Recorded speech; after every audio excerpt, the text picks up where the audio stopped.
तो दिल्ली आपको लेकर के चलते हैं, जहां पर जेपी नड्डा प्रेस कॉन्फ्रेंस कर रहे हैं। क्या कुछ कह रहे हैं, सुनते हैं। अगर मोदी जी के शब्द में बताऊं तो उन्होंने कहा है कि this decade will prove to be the base of the development of the future विकसित भारत। और इसी काम को लेकर के जो हम लोग उनके नेतृत्व में जो उन्होंने नीतियां दी, परफॉर्म, ट्रांसफॉर्म, रिफॉर्म, इसको हर पॉलिसी में हम सबको देखने को मिलता है, हर नीति में हमको देखने को मिलता है। एवरी पॉलिसी आप देखेंगे इट्स डिफरेंट। पुरानी पॉलिसीज में भी जो चेंजेस आई हैं वो इसलिए कि रिफॉर्म चाहिए और उसी के साथ साथ हमको ट्रांसफॉर्म करना है और इसके लिए परफॉर्म करना है। और एक बेसिक प्रिंसिपल पिछले 11 वर्षों में हम लोगों ने अडॉप्ट किया और ये मोदी जी की ही सोच रही है, सबका साथ, सबका विकास, सबका विश्वास, सबका प्रयास। बहुत चैलेंजेस भी आते हैं, लेकिन उसके बावजूद भी अंडरलाइनिंग प्रिंसिपल हमारा बड़ा स्पष्ट रहा है। अब मैं अगर बोल्ड डिसीजंस की बात करूं तो मैंने कहा कि इतने एक प्रेस कॉन्फ्रेंस में 11 वर्षों के बोल्ड डिसीजंस बता देना ये मेरे लिए बहुत कठिन होगा, लेकिन आर्टिकल 370 को एब्रोगेट करना, पॉलिटिकल नैरेटिव बन चुका था कि दिस इज नॉट पॉसिबल। देश मान चुका था कि दिस इज नॉट पॉसिबल, और वो आर्टिकल 370 धाराशाही हुआ और एब्रोगेट हुआ, वो हम सबको पता है। और आप ही सोचिए, जम्मू आप ही लोग कहते थे, सब लोग, लोकसभा में टर्नआउट 58.46% रहा और विधानसभा J&K के इलेक्शन में turnout was 63%। This is the change and this is the result of the bold decision taking. अगर हम उसी तरीके से बात करें एबॉलिशन ऑफ ट्रिपल तलाक, सब लोग जानते हैं कि ट्रिपल तलाक मानवता के लिए और ह्यूमैनिटी के लिए और महिलाओं के लिए एक बहुत बड़ी त्रासदी थी, ट्रेजेडी थी, लेकिन चुप बैठे हुए थे। सुप्रीम कोर्ट भी बोल रहा था, लेकिन ये बोल्ड डिसीजन लेना और ट्रिपल तलाक को समाप्त करना, जबकि इस्लामिक कंट्रीज में और हमारे नेबरिंग कंट्रीज में कहीं भी ट्रिपल तलाक नहीं है। Bangladesh, Pakistan, Afghanistan, Syria, Iran, Iraq, Malaysia सब डोमिनेटेड और इस्लामिक देश रहे, लेकिन यहां भी ट्रिपल तलाक नहीं था और हमारे यहां ट्रिपल तलाक चल रहा था। एक बोल्ड डिसीजन लिया गया। उसी तरीके से enactment of the new Waqf act हम लोग डिस्कशन कर रहे हैं। वी नो किस तरीके से एक नैरेटिव बनाने का प्रयास हुआ, लेकिन in the interest of the nation, देश के इंटरेस्ट में और उस कम्युनिटी के इंटरेस्ट में वक्फ बोर्ड बनाने की न्यू एनैक्टमेंट की आवश्यकता थी, वो बोल्ड डिसीजन लिया गया। उसी तरीके से सिटीजन्स अमेंडमेंट एक्ट, उसी तरीके से डीमोनेटाइजेशन, उसी तरीके से मोर देन 3 डिकेड्स हम विमेन रिजर्वेशन की तरफ नहीं बढ़ पाए, लेकिन 33% विमेन रिजर्वेशन देने का काम प्रधानमंत्री मोदी जी के नेतृत्व में हुआ। और उसी तरीके से अगर हम देखें इकोनॉमिक डिसिप्लिन के लिए, इकोनॉमिक डिसीजन में भी बहुत गहरी सोच के साथ जो आर्थिक जगत को बहुत तीव्र गति से आगे खड़ा कर सके, इसके लिए निर्णय लिए गए। प्रेजेंटेशन ऑफ बजट का एडवांसमेंट, हम अभी भी ब्रिटिश की दुनिया में जी रहे थे, ब्रिटिश काल में जी रहे थे, उसको एडवांस करना, उसके साथ साथ प्लान और नॉन प्लान एक्सपेंडिचर को अलग अलग जो डिस्टिंक्शन था उसको समाप्त करना, ताकि हम बेटर किटी का उपयोग कर सकें। हमारे अश्विनी जी बैठे हुए हैं, रेल बजट को एसिमिलेट करना और भारत की आर्थिक जगत को एक साथ कैसे देश के लिए डेवलप किया जा सकता है उसको करना। आप भी जानते हैं, हम भी जानते हैं कि हमारी इकॉनमी 10th से छलांग लगा करके 5th पर पहुंच गई, और अब जो इंटरनेशनल मॉनेटरी फंड का जो अब नया डेटा आ रहा है वो हमको 4थे स्थान पर ला रहा है, और हम 4थे स्थान की तरफ हम अग्रसर हुए हैं, और हम 4th straight consecutive 4th straight में हम अपने ग्रोइंग इकोनॉमी में इस ईयर भी हम सबसे आगे हैं। और उसी तरीके से हम देखें फास्टेस्ट ग्रोइंग इकोनॉमी के रूप में हमारा चौथा साल लगातार चल रहा है।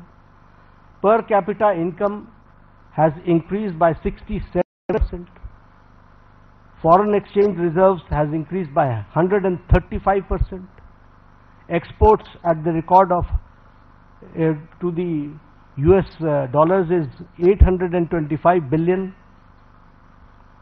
FDI rise is 106%, taxpayers का बेस बहुत इंक्रीज हुआ है वो 127%, और उसी तरीके से ग्रॉस डायरेक्ट टैक्स कलेक्शन ये भी 238% का इंक्रीज हुआ है।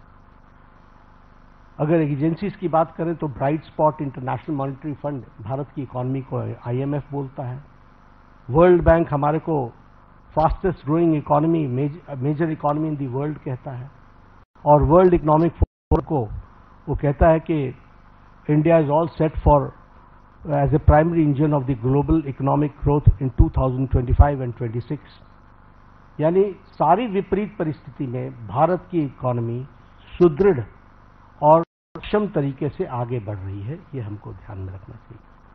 जब हम रिस्पॉन्सिव गवर्नमेंट की बात करते हैं तो प्रोएक्टिव डिसीजंस एक नहीं अनेकों हुए, और राहत के काम में तो हम प्रधानमंत्री मोदी जी कभी पीछे नहीं, फिर चाहे बात ऑपरेशन गंगा की हो और सिटीजन्स को यूक्रेन से लाने की बात हो, प्रोएक्टिव होकर के किसी और देश ने अपने सिटीजन्स की चिंता नहीं की, लेकिन इंडिया ने, और इंडिया ही नहीं, इंडियंस के साथ साथ इंडियन फ्लैग के साथ साथ कई दूसरे देश के लोग भी यूक्रेन से बाहर आए। तो यह एक पॉजिटिव नोट के साथ उसी तरीके से हमारे वंदे भारत मिशन, जिसमें 67 लाख को लोगों को कोविड के दौरान भारत वापस, स्वदेश भारत वापस लाने का काम हुआ है। ऑपरेशन देवी शक्ति में अफगानिस्तान से लोगों को वापस लाए, ऑपरेशन राहत में येमेन से हम लगभग 5000 जो हमारे इंडियन सिटीजन्स थे उनको लेकर के आए, और साथ साथ 41 नेशंस के जो दूसरे सिटीजन्स भी फंसे हुए थे उनको भी मोर देन 1000 उनको भी निकाल करके लेकर के आए। ऑपरेशन मैत्री में नेपाल में हम अर्थक्वेक में सबसे आगे रहे, we were the first to reach and land in Kathmandu, हम लोगों ने राहत कार्य किया। और अगर मैं ऑपरेशन वैक्सीन मैत्री की बात करूं तो ये बार बार मैं याद दिलाना चाहता हूं कि मोर देन 150 कंट्रीज में हमने वैक्सीन को पहुंचाया, और हमने कोशिश की कम से कम 48 कंट्रीज को तो फ्री वैक्सीन दी गई है, और ये वैक्सीन मैत्री में भी हम प्रोएक्टिव रहे। कोविड मैनेजमेंट पर मैं जरूर बोलना चाहूंगा, क्योंकि जब मैं रिस्पॉन्सिबल और रिस्पॉन्सिव गवर्नमेंट की बात करता हूं, देखिए ये पेंडेमिक सारी दुनिया के लिए आया था। ये पेंडेमिक इस शताब्दी का सबसे बड़ा पेंडेमिक रहा,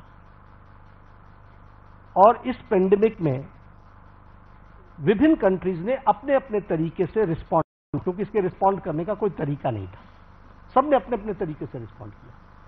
लेकिन जो मोदी जी के नेतृत्व में भारत ने जिस तरीके से कोविड को रिस्पॉन्ड किया, किसी कंट्री ने नहीं किया, और किसी कंट्री, हर एक जगह कोविड की लड़ाई सरकार ने लड़ी। भारत में मोदी जी ने कोविड की लड़ाई जनता के साथ मिलकर के लड़ा।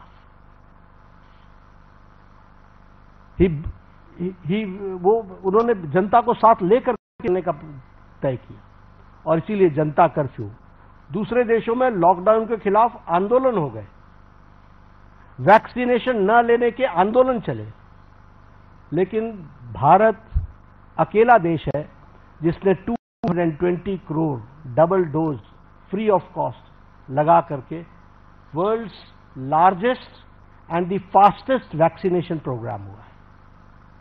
तो आप बताइए कि ये रिस्पॉन्सिबिलिटी और रिस्पॉन्सिव सरकार का किस तरीके से उसको पूरा करने का प्रयास हुआ है, ये मैं कोविड के बारे में जरूर बताना चाहूंगा। पिछले दशक में हमने समाज के सभी वर्गों की चिंता की है, फिर चाहे वो हमारे दास भाई हैं, फिर चाहे वो हमारे ओबीसी भाई हैं, फिर चाहे वो हमारे ट्राइबल भाई हैं, सबकी हमने चिंता की है। उनके लिए हर एक के लिए अलग अलग नीतियां, अलग अलग कार्यक्रम, स्कॉलरशिप्स इस तरीके से देने का काम भारत सरकार ने किया है। अब यहां पर मैं स्कीम्स गिनाना शुरू करूंगा तो एक घड़ी लग जाएगी, लेकिन all schemes dedicated to SC, ST और हमारे OBC भाई, इनके लिए चिंता की गई। उसी तरीके से महिलाओं के लिए विशेष करके ध्यान दे करके विमेन लेड गवर्नमेंट, विमेन को आगे रख करके बढ़ाने का काम करना, यह काम भी हमारी सरकार ने बखूबी किया। और जब हम ये विमेन की बात करते हैं, फिर हेल्थ सेक्टर में आप ले लीजिए, राइट फ्रॉम कंसेप्ट डिलीवरी, फिर डिलीवरी के बाद vaccination, all programmes have been taken by government of India, all programmes. उसी तरीके से मैटरनिटी लीव, उसको 12 से 26 वीक्स तक बढ़ाना विथ सैलरी, विथ पेमेंट, और उसके साथ साथ बच्चे पैदा होने पर उनको मातृ वंदना में योजना के साथ फाइनेंशियली सपोर्ट करना, ये सारी चीजें बताती है। और उसी तरीके से अगर हम देखें तो महिलाओं को, फिर चाहे आपने देखा इसरो में भी जब तस्वीर आई, जब चंद्रयान पे उतरा था, तो सबसे ज्यादा आपको वहां पर साइंटिस्ट महिलाएं दिखी।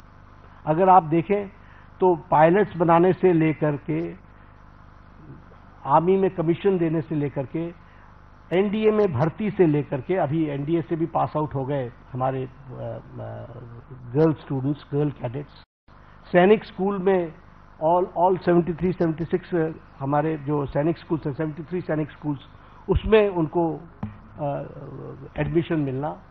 इसके साथ साथ लखपति दीदी, और लखपति दीदी के साथ साथ हमारे सेल्फ ग्रुप्स को प्रमोट करना।